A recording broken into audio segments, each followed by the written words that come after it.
শ্রীমদ্ ভগবদ গীতা প্রথম অধ্যায় বিষাদ যোগ 11 শ্লোক।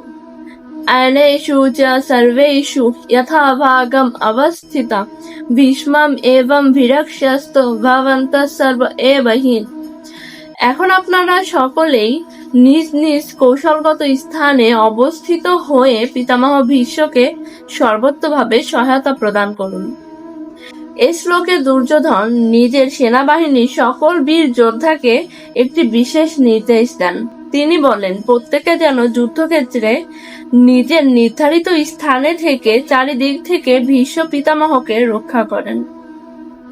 এই নির্দেশের মাধ্যমে বোঝা যায় যে দুর্যোধন ভীষ্মের শক্তি, অভিজ্ঞতা এবং নেতৃত্বের উপর কতটা নির্ভরশীল ছিলেন।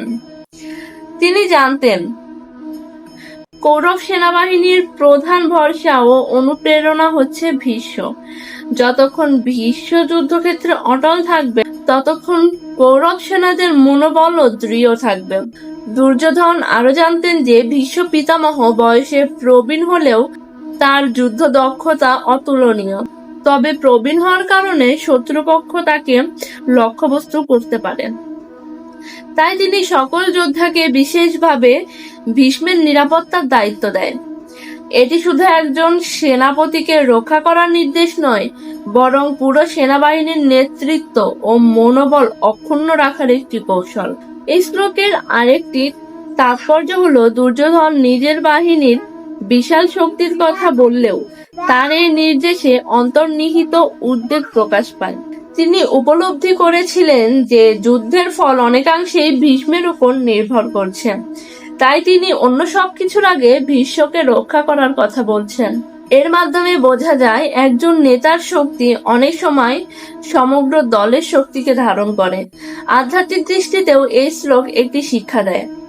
জীবনের সংগ্রামে আমাদেরও এমন আদর্শ, নীতি ও মূল্যবোধকে রক্ষা করতে হবে যা আমাদের চরিত্র ও জীবনকে দৃঢ় করে।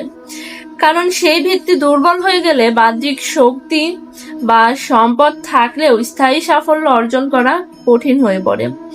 এভাবে 11 শ্লোকটি যুদ্ধের কৌশলগত প্রস্তুতির পাশাপাশি নেতৃত্বের গুরুত্ব, ঐক্যের প্রয়োজন এবং একজন মহৎ নেতার ওপর সমগ্র বাহিনীর নির্ভরতার বাস্তব চিত্র অত্যন্ত সুন্দরভাবে তুলে ধরে। জয় গীতা, জয় শ্রীকৃষ্ণ।